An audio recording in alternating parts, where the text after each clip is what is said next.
Hello guys, আজকে আমি মাছ রান্না করছি, যেখানে প্রথমে আমি পেস্ট রেডি করে নেবো মশলার।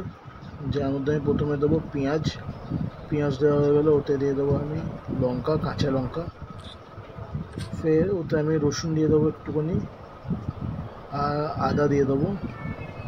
আমি পেস্টটা দিয়ে মাছটাকে প্রথমে ম্যারিনেট করে রাখবো। রসুন আদা এগুলো দিয়ে দেবো, ছোট্ট একটু কুচি কুচি কাটা আদা, যাতে ভালো করে ম্যারিনেট হয়ে যায়। তারপর পুদিনা পাতা দিয়ে দেবো ওতে, আর ধনে পাতাও থাকবে। এটা দিয়ে ফ্রেশ একটা মিন্টি ফ্লেভার আসবে। দেন ওটা পেস্টটাকে দিয়ে দই দিয়ে মাছটাকে ম্যারিনেট করে নেবো। ওর মধ্যে একটুখানি ধনে জিরে দেওয়া থাকবে, আর পরিমাণ মতো অল্প একটুখানি নুন দেওয়া থাকবে।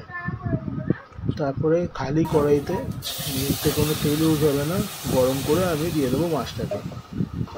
ওই ম্যারিনেট করা মাছটা দিয়ে দেবো, আর কড়াইতে নাড়তে থাকবো। কড়াইয়ে আঁচ পুরো দমে দেওয়া থাকবে।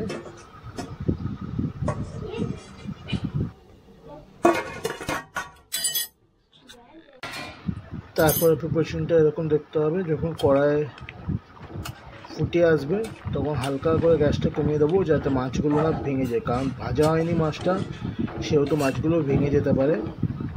তা আমি কড়াইটাকে হালকা আঁচ করে দেবো, করে দিয়ে চাপা দিয়ে দেবো ফুটবার জন্য, যাতে মাছটা ভালো করে রান্না হয়ে যায় এবং ভিতরে প্রপারলি ফ্লেভারটা ঢুকে যায়।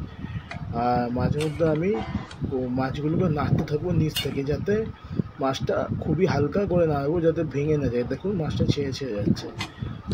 এই রান্নাটা হয়ে গেলে তারপরে আমি আস্তে আস্তে ওতে ঘি দিয়ে দেবো, কারণ আমি ঘি ইউজ করতে পছন্দ করি রান্নায়, কারণ ঘি একটা সুন্দর ফ্লেভার দেয়, একটা সুন্দর গন্ধ ছাড়ে। তাই জন্য আমি 3-4 চামচ মতো ঘি দিয়ে দেবো। যদি আপনার ক্যালোরিজ নিয়ে টেনশন করেন, দেন ঘিটাকে বাদ দিয়ে দিতে পারেন, অসুবিধা হবে না। তারপর ওটা গরম মশলা দিয়ে দেবো এবং খুবই সাবধানে নেড়ে নেবো। গরম মশলা দিয়ে দেবো 1 থেকে 2 চামচ মতো,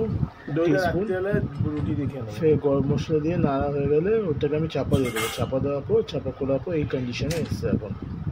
থ্যাংক ইউ।